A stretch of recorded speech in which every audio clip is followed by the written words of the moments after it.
About 3 miles from the little town of Norton in Missouri, on the road leading to Maysville, stands an old house that was last occupied by a family named Harding. Since 1886, no one has lived in it, nor is anyone likely to live in it again. Time and the disfavor of persons dwelling thereabouts are converting it into a rather picturesque ruin. An observer, unacquainted with its history, would hardly put it into the category of haunted houses. Yet in all the regions round, such is its evil reputation. Its windows are without glass, its doorways without doors. There are wide breaches in the shingle roof, and for lack of paint, the weatherboarding is dun grey. But these unfailing signs of the supernatural are partly concealed and greatly softened by the abundant foliage of a large vine overrunning the entire structure. This vine, of a species which no botanist has ever been able to name, has an important part in the story of the house. The Harding family consisted of Robert Harding, his wife Matilda, Miss Julia Went, who was her sister, and 2 young children. Robert Harding was a silent, cold-mannered man, who made no friends in the neighborhood, and apparently cared to make none.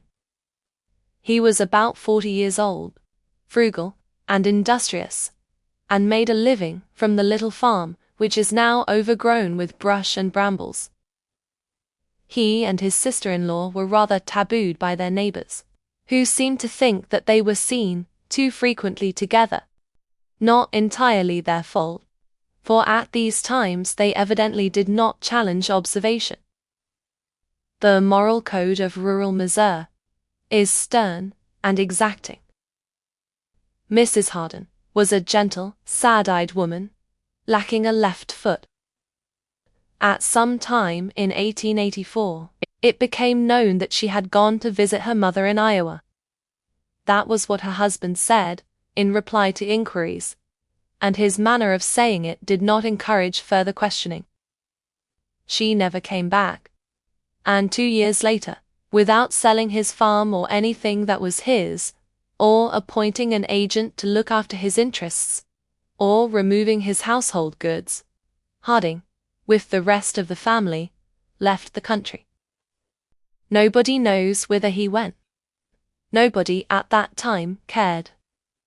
Naturally, whatever was movable about the place soon disappeared, and the deserted house became haunted, in the manner of its kind. One summer evening 4 or 5 years later, the Reverend J. Grober of Norton and the Marysville attorney named Hyatt met on horseback in front of the Harding place.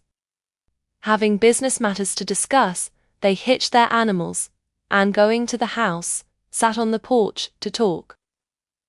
Some humorous reference to the sober reputation of the place was made, and forgotten, as soon as uttered, and they talked of their business affairs, until it grew almost dark.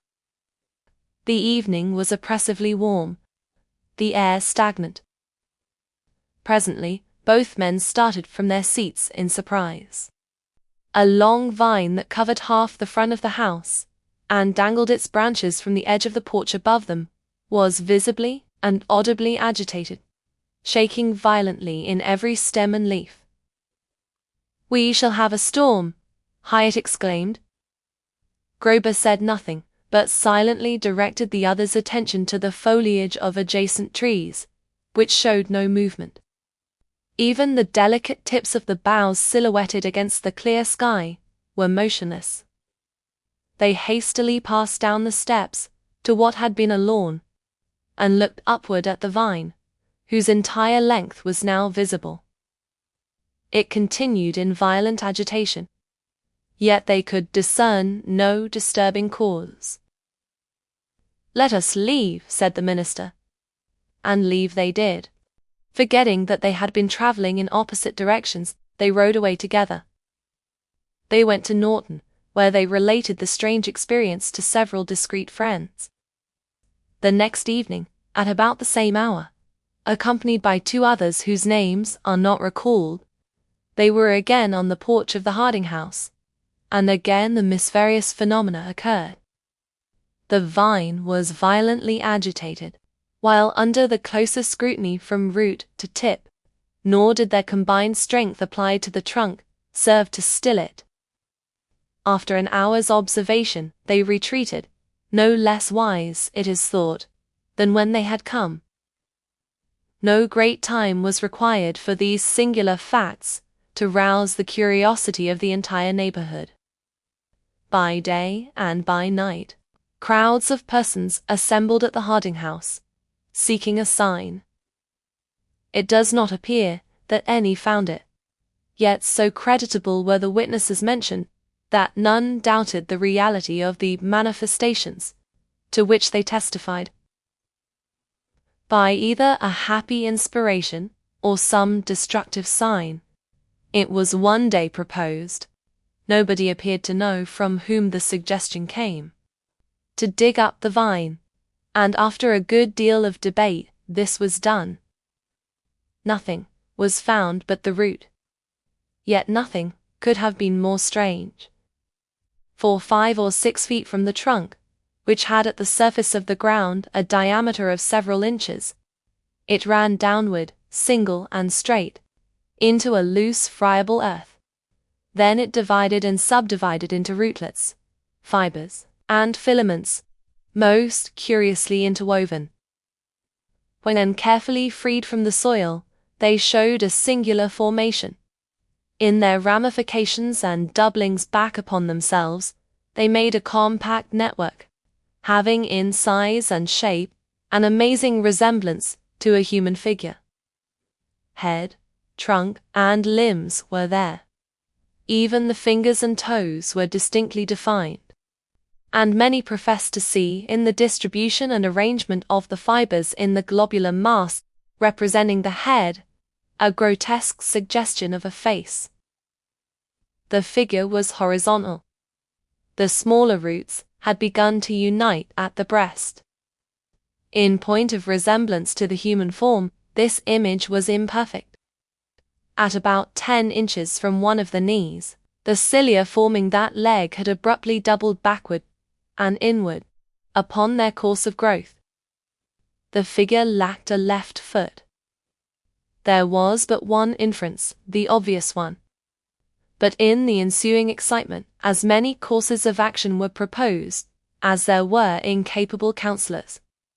The matter was settled by the sheriff of the county, who, as the lawful custodian of the abandoned estate, ordered the root replaced, and the excavation filled with the earth that had been removed. Later inquiry brought out only one fact of relevance and significance. Mrs. Harding had never visited her relatives in Iowa, nor did they know that she was supposed to have done so. Of Robert Harding and the rest of his family nothing is known.